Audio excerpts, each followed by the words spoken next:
I always tell people the most important work you could possibly be doing is right now, in this moment. Don't think ahead. If you're birthing a business, like the business is going to be what it's going to be. That like, let's just let that go. And it's going to change and morph, just like your kid's going to be who they're going to be. Like you think you know who your kids, you know what I mean? They're going to be what they're going to be, right? And sometimes all you can do is hold space for that. For some of the most pivotal years of my life, tears were tucked back and hidden behind a masquerade of being tough, being a warrior, someone who could hustle, work hard, and get things done. But it wasn't until I started to get more in tune with who I really am that things took off in my business. Welcome to I Might Cry, a podcast exploring how heart, mind, body, and spirit are all deeply woven into the way we do business. With guest interviews from experts in business strategy, therapy, emotional intelligence, the human body, and so much more. I'm your host, Elizabeth Marks of Almond Leaf Studios. I've been capturing luxury weddings around the globe for decades and now have the privilege of educating others on how to build and grow profitable business, doing what they love. I'm on a journey of self-discovery, of becoming more of the uniquely beautiful, messy, and complex human that I was created to be, and I want to invite you to do the same. Join me on this adventure of uncovering the walls we've built that keep us stuck in patterns of limitation so that we can journey into living life with arms and hearts wide open. Let's venture into this together. I'm so excited to have you on today, Kema. For those of you listening, Kema is the very first doula that I've ever had really any relationship with, and was a huge part of like walking me through the birthing process with our daughter. And she wasn't able to be there physically with the second, but sent somebody that she trusted as well, which I know is a whole nother story we could get into. But she is just the kind of human, David and I talk about you all the time, Kema, that you're the kind of human that like, you just want to be around. Like you're just magnetic. And the way you see the world, the way you see life is just so compelling that you have this like fresh vision, this fresh perspective and insight, and just honoring the bigness of both ends of the spectrum of like the highest of highs and the lowest of lows, and never squashing or squelching either end of the spectrum, but fully honoring and embracing and welcoming the fullness of that. And so I thought it would be really interesting to invite you on and just have a conversation, just kind of like allowing people to hear and share your perspective, but also in just like what you have been through to witness and be a part of welcoming life. I know also a part of that is also being around death. Mm-hmm. And just to kind of begin the conversation around just the human experience of life and death, and like welcoming that being a part of this like sacred moment. And then also how that translates into the way that we move and operate in the world, whether that's in business, in parenting, in whatever. So with that very rambly long introduction, Kema, tell us a little more of who you are and what you do. Wow. Yeah. I was just like, wow, that person sounds so cool. You are. I know. Thank you so much for such a beautiful introduction. Gosh. Yeah. So my name is Kema Wydock. My pronouns are she, her. I live in Western North Carolina, a little bit north of Asheville. If people know where Asheville is, that's where you live, Elizabeth.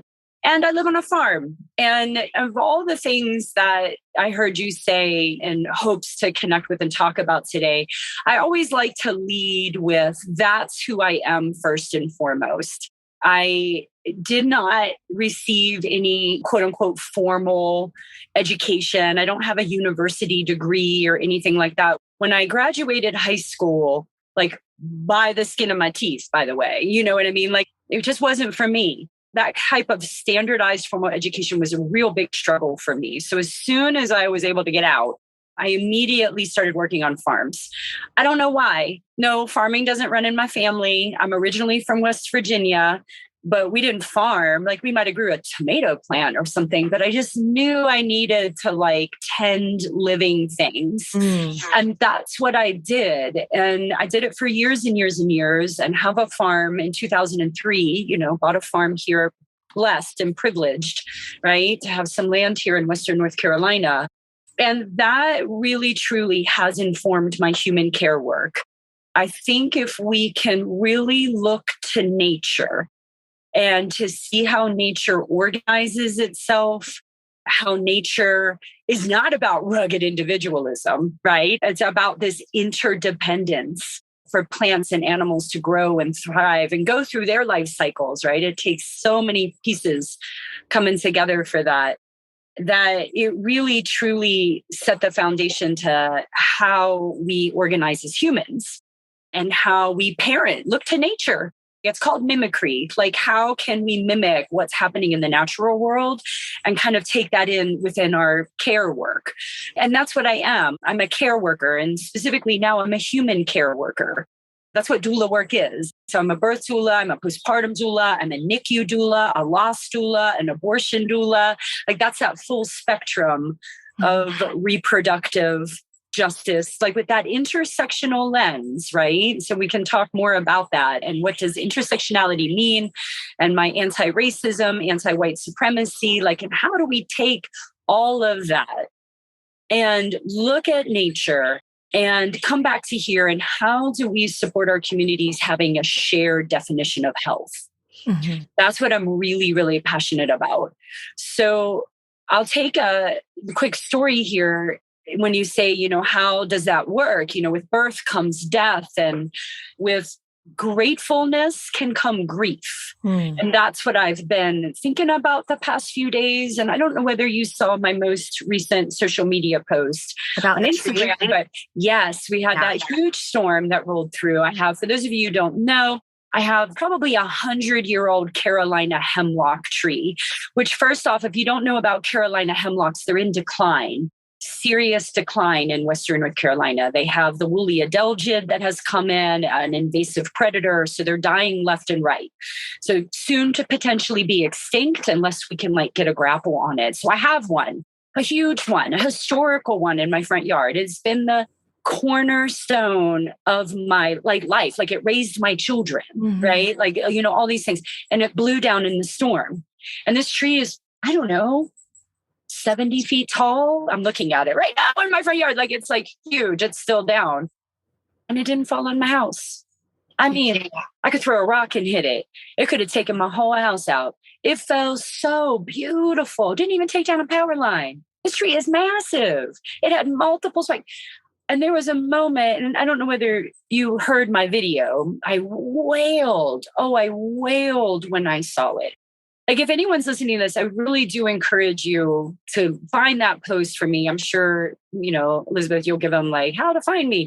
Yeah. But that grief, it was so interesting because it's the same wail that I hear when someone loses a baby, right? It's just that deep grief loss.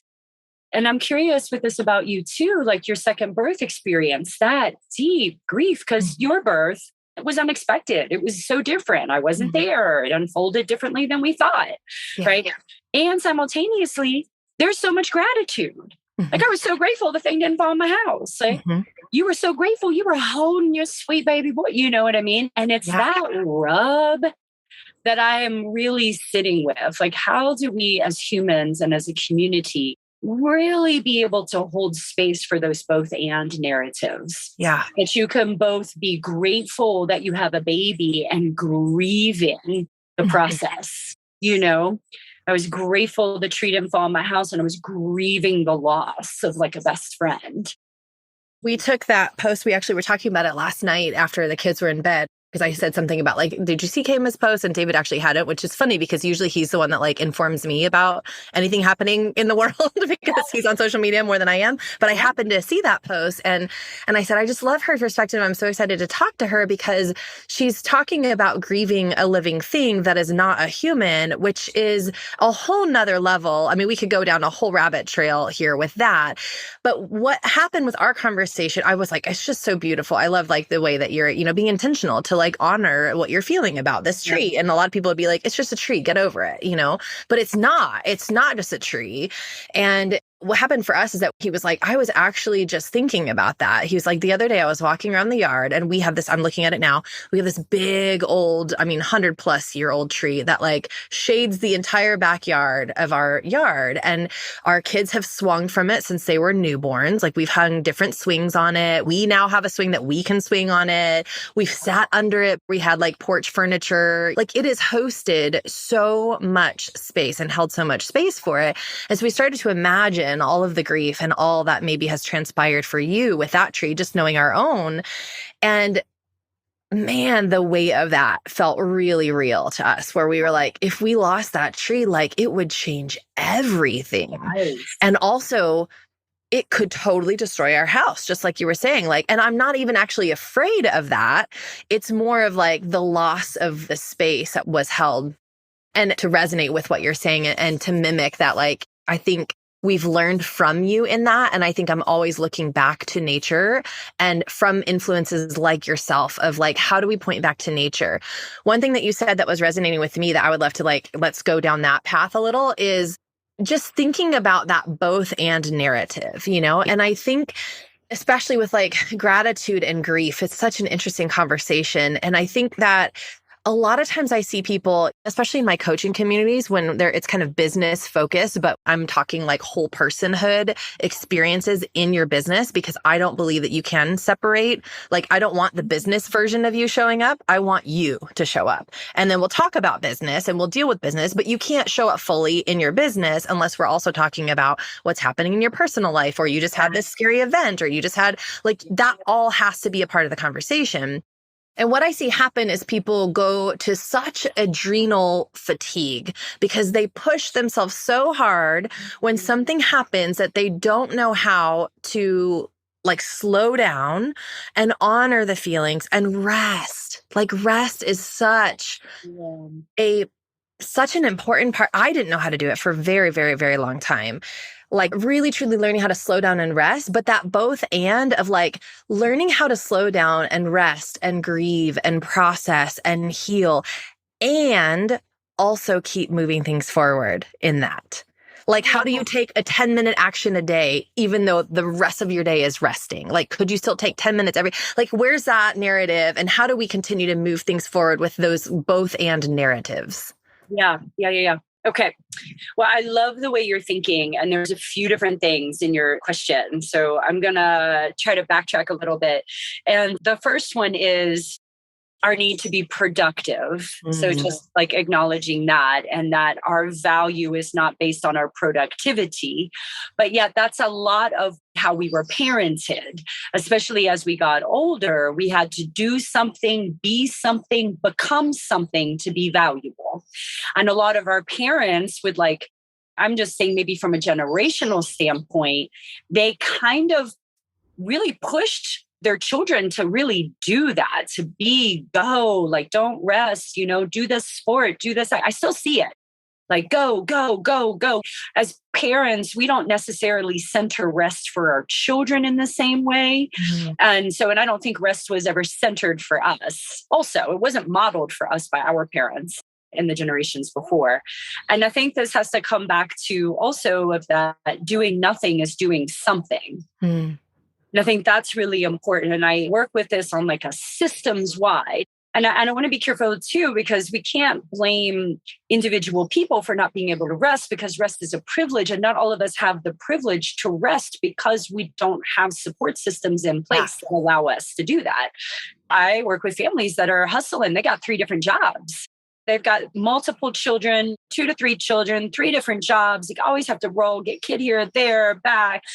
Some of them are on public transportation. Like when I hear like we all have the same 24 hours, you know what I mean? Like Beyonce only has 24 hours. I was like, oh, okay, no, not today. Because Beyonce only has 24 hours, but Beyonce has a load of support. Yeah. Right. And that's what I'm really curious about. So the self-care is important. The rest is important. 10-minute power nap, or even doing one thing for 1 hour. That's it. That's your work for the day. If you are really, truly centering your self-care, that 1 hour is going to be like 5 hours, right? So it's not how much time, it's how effective are you in that time. And that's why we're going down to the 4-day work week. You're watching all of these experiments because we're less productive the longer we work.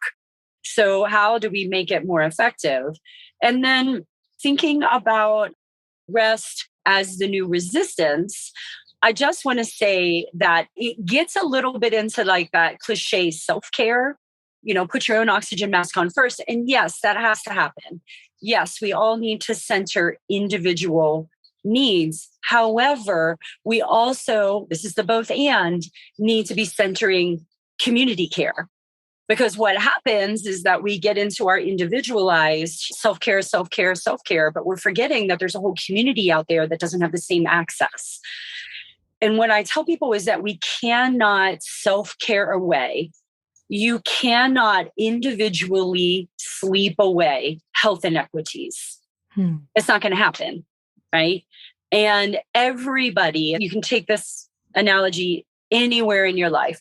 Everybody wants to have the best possible outcomes for themselves, the best possible education possibilities for their children.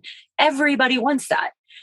But what I'm curious about is why aren't we want what's best for all the children, not just our personal children, right? Or our personal bodies. Like, I don't want what's just best for my physical body. I want what's best for everybody's body. And that seems to be a rub for people. And so that's why I'm doing this huge experiment in homegrown. I am really curious, what is our community made of, right? This collective community care model. Like, can we come together? Because I also tell people, like, the institution does not love you. The institution doesn't care about you at all. We're the only people that's got us is us. So, rest and resistance, self-care and community care, right? There's those both ends, grief and gratitude. And, where the magic happens is in the rub. We need the rub. If we go to either or, we're really compartmentalizing, individualizing, and we're missing the growth. The growth is in the rub. I'm interrupting this episode briefly to invite you to join me for my digital at-home workshop to help you uncover limiting beliefs that hold you back from achieving your dreams. To access it, go to almondleafstudios.com/limiting beliefs. Light a candle, grab a pen, get cozy with the printable workbook and a 40-minute workshop that will help invite you to take a look at the ways that your subconscious beliefs might be hindering the goals you have in your business. Again, go to almondleafstudios.com/limiting beliefs to get your free access today. Now, back to the show. That's beautiful. I feel like there's a lot to digest there for sure. One question that's coming to mind for me is like, as we kind of carrying through that birth analogy, like so much of my experience with you is like you holding, for those of you who don't know, my labor was very long with Jathan. I think it was 46 hours. And you were basically with me the entire time. I think you disappeared for an hour here or there to get an hour of sleep. And that was it, which I would never put that on anybody ever. That was so long. Bad idea. And I wouldn't recommend that to anybody.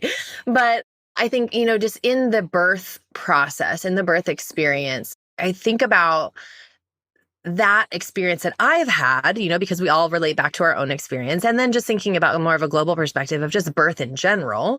So an individualized and a global perspective. And then thinking about that same analogy, how it carries through with everything. And I've noticed these things happening in my business. And I think it's true for business. I think it's true if it's a creative idea. I think if it's true if you have this experiment that you're doing, anything that we do, when we have a new idea, when we begin to birth that, we begin to allow it to, take shape. And maybe even before it's birthed into being, it's kind of marinating and growing and evolving and changing. And then it goes through this birth experience and it's out into the world.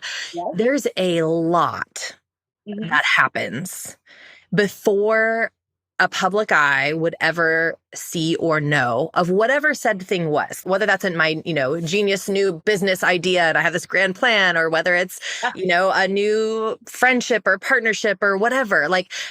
there's a lot that marinates internally and a lot that I think we need to go through individually and probably collectively in a birthing it into the world experience. So I would just love to know, what are some commonalities? What are some general stages or phases or commonalities that you see in that kind of marinating and then also in the birthing and maybe even postpartum process? Like, it can be specific to birth itself, like actual human birth, or it can be big picture, kind of more ideological, like whatever. Yeah, I can take it too. I can make it work. As a business owner myself for literally all of my career, I only recently got a job, y'all. I was like, wow, a job. This is amazing. And for those of you who don't know, I'm 49 and I have my first job. And it's not like I've been not working, but I've been a business owner. I own homegrown families. I run a very successful company, and it's been an amazing experience. It's been amazing. So I can take that because my company is about birth work. So I can just put the two together. Yes. Well, first off, what I always tell pregnant people, I'm like, y'all, you're growing another human's bones inside of you. And I just want to pause right there because I don't know whether people really strip it down and think about it like that. Like from scratch, you are building bones. And think about that in your business too. Build the bones first, get the bones, because the bones in our bodies, I always have people, I'm like, feel your bones. When's the last time you really checked in with your bones of your body?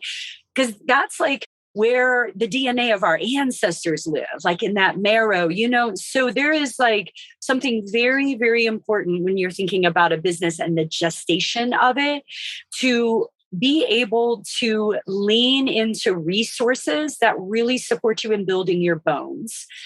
I'm thinking about your ancestors, and I might get a little woo-woo here with some people, but I just want everyone to imagine, whether you're growing a baby or you're growing a business, that on the other side of whatever veil is here, right, where your ancestral line lives, wherever you want to call that place, okay, they're rooting for you. What you want, they're lighting candles on their side. They're saying prayers for you on their side. So, and if you take that, think about your bones, think about, okay, just like you growing a baby, it's coming from your genetic line, your DNA, is going in there. From there, my next recommendation, and I tell this to all my pregnant people, it's like I'm teaching a childbirth class, take tiny steps.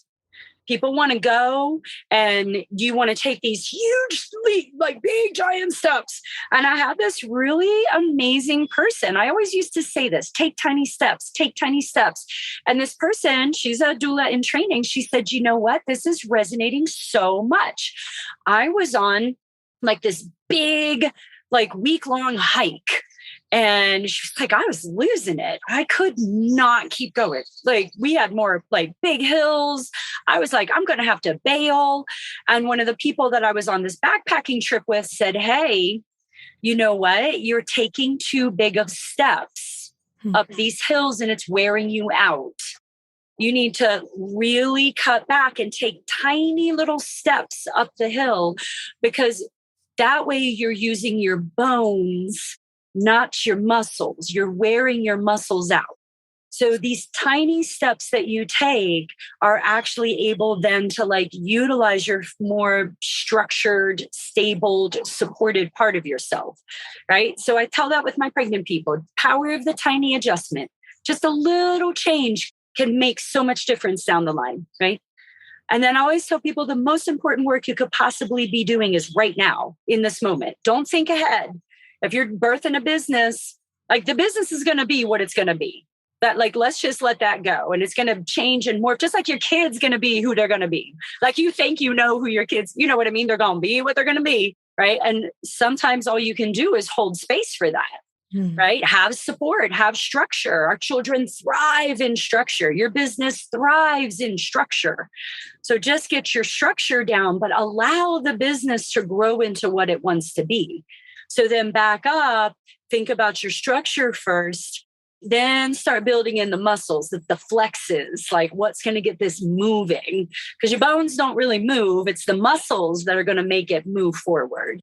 So that's kind of the way I think about it. And then, of course, there's always the analogies of like, okay, it's early labor. What you doing? You're thinking about your launch or whatever, transition. We're like, having imposter syndrome. I don't think I can do it. Like the whole thing, like you're going to go through similar phases. Like just like you would pushing a baby out, you're going to crown. You're going to be like, oh yeah, we're done. We're done. And then you're going to push this baby out into the world and someone's going to call your baby ugly. And you're going to have to be like, you know what? It's okay. That's the fear. Like you're going to have to just do it. And the last thing I will say here is that I'm a recovering people pleaser. Not everyone's going to like you. Not everyone's going to like your business. And being liked is overrated. Okay. It's overrated. So not everyone's going to like your kid. Not everyone's going to like your baby. Oh, well, but you like your baby, right? You love your baby. Like you love your business. You've put your heart into it. So I knew that was going to be a good answer, but you blew me away with it. I feel like I need like a day or two to just sit and like process and marinate in that. Let it like sink in. You can just listen to it again. Yes. Oh, I just adore you. And I'm so grateful for your perspective on life. Is there anything else that you feel like is just on your heart or mind that you want to bring to the table, especially with, the podcast is called I Might Cry, because, being birthed out of a place of understanding that for so long I suppressed all of my emotions because I was taught there was wrong and there was no space for that. And then really learning that like I am highly emotional. I am very sensitive. I am an empath. I am intuitive. And that is not a burden that I need to carry, but actually what if I view it as like this blessing, this gift of perspective on the world. So really allowing space for the fullness of a human experience and fullness of emotion to come through in the way that we move in the world, whether that's in business, in life, in relationships, in parenting, in anything. So with that in mind, is there anything else that feels like it wants to? Yeah, gosh, I love that. I love say it again. I might cry. Yeah, I love that. It literally came out of like, I was in a group setting and I just found myself always saying like, I might cry, but I might cry. And then I was like, and somebody jokingly said like, you should just name your podcast, I Might Cry. And I was like, oh, that's funny. Huh? And then now it actually is. That's awesome. So here are two things that come up for me when I hear that is reparenting ourselves, right? And thinking about this now, one of the things that I ask every parent that comes into my childbirth class is who wants to be an amazing parent? Everybody does. Like there has never been one person be like, yeah, no, I'm going to throw my kid under the bus. Like everybody wants to do right by their babies. I don't care who they are, where they live, their social, economic, like whatever. Like everybody wants to do right by their children. And in order to really be an amazing parent, all of us need to reparent ourselves. All of us are wounded. All the systems, our social structures are basically made to generate wounded people. Everyone's parents were wounded. Their parents were wounded. And depending on who you are, depends on how deep and just the wounds are, right? Black, Indigenous, people of color, those wounds are deep and wide. White people are just as wounded, but in very different ways. And so really making sure that we're taking a minute and really checking in on our attachment wounds, and being able to reparent ourselves, I think is very, very important. And then in that vein, hearing you, and I cry all the freaking time, like empath, like I'm super sensitive, but also really trying not to get that mixed up with people pleasing, because that's really big for me. And also that my intention doesn't always equal my impact, and that my intention is good. And I'm a loving, kind, generous, caring human, and my impact sometimes doesn't land that way. And I have to own that. And I always tell everybody, let's all learn the art of a good apology, right? We don't need the tears. We just need to be like, ooh, that did not land the way I intended it for. And I see the impact was harmful and I'm sorry. And keep it moving. Let's keep it moving, y'all. And I think that's a really important skill to have to your children.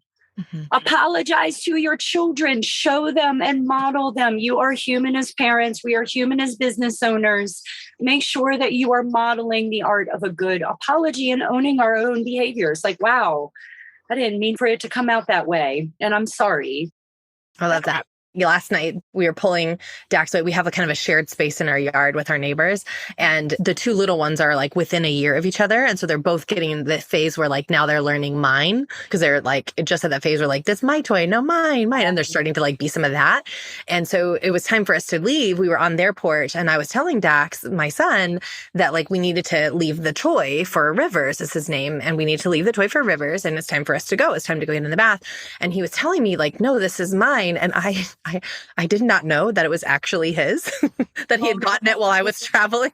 Oh, wow. And so he was like, losing it. Like, he's like, no, it's mine. I don't want to leave it here with Rivers. Like, and so anyway, it just evolved to this whole thing. So afterwards, I brought it back up again where I was like, Dax, I'm so sorry. Like, I did not know that was yours. I'm sure that must have felt so sad. And it's such a simple, small moment. And not to just be over here like bragging on myself. Like, I did that. I apologize. But like, it's a small little moment that I could have totally just been like, oh, oops, and like talked to the adults about it.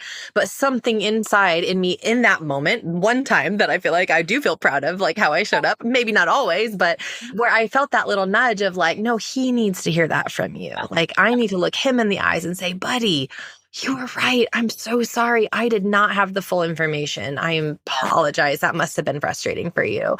And that sometimes that's all we need to do. That even in business too, like relaying it back to business, like there's times like we screw up. Like I've been doing this 17 years. It's not like I haven't had my share of moments or screw up. Everything has been perfectly. Sure, it's like beautiful most of the time now because I have systems. I have created that structure. I have created the bones and now have the muscles and the team and the people that are doing and executing too. But we're all human and there's still going to be moments of things happening. And I think that's where not just that's where we get to see the fullness of who we really are or who someone is, but also like, how can you invite support in those moments? Mm-hmm. How can you be supported so that when shit does hit the fan, you're like, oh, cool. Well, I have somebody to lean on because I'm freaking out right now and I'm about to spin out and go make some decisions that probably aren't going to be helpful. So how can I say, hold up, let me pause and find some support in some capacity that feels good to my nervous system to help me feel settled and regulated before I move forward and respond. And then how do we do that as a community for each other? Right? Yeah. How do we make sure that everybody has that access to support? Because everybody deserves support. Yeah. Right? And we all need it. Yeah. If you find the answer to that, let me know. I will. I'm working on it. It's my life's work. Oh, you're so good at it too. Well, where can people find you online? Thanks for asking. So my company is Homegrown Families. You can find it online at AshevilleHomegrownFamilies.com, on Instagram at Homegrown Families, Facebook the same. Personally, my name is Kama. You will never be able to find it because it's spelled not even the way it sounds. So Elizabeth, I don't know whether there's transcripts or links with your podcast, but you can find me at CHAMA. So it's spelled like Chama. If you look up my first name and my last name, WOYDAK, you'll find me on Instagram and Facebook also. And that's where I usually put more of my personal writings and philosophical thinking and things like that. And do you offer one-on-one coaching too? I will. I do. Most of the time it's industry specific. So if you are, a birth worker, doula, full spectrum doula, anything along those lines, absolutely. I'm a doula trainer. So I train people in full spectrum work for sure. And I do some one-on-one also. Awesome. And we'll have all those linked in the show notes too. For anybody listening, you can always pull those up. Great. Thank you so much for taking the time to do this. I just so appreciate you and the way you move throughout the world. It's inspiring for all of us. Yay. Thank you, Elizabeth. It was an honor to be here with you today. If you enjoyed this podcast today, do us a favor and hit subscribe and then leave us a review. If you're looking for more, you can find us at almondleafstudios.com or on Instagram at almondleaf. Remember, you are enough. You are love, you are light, and you are worthy simply because you exist.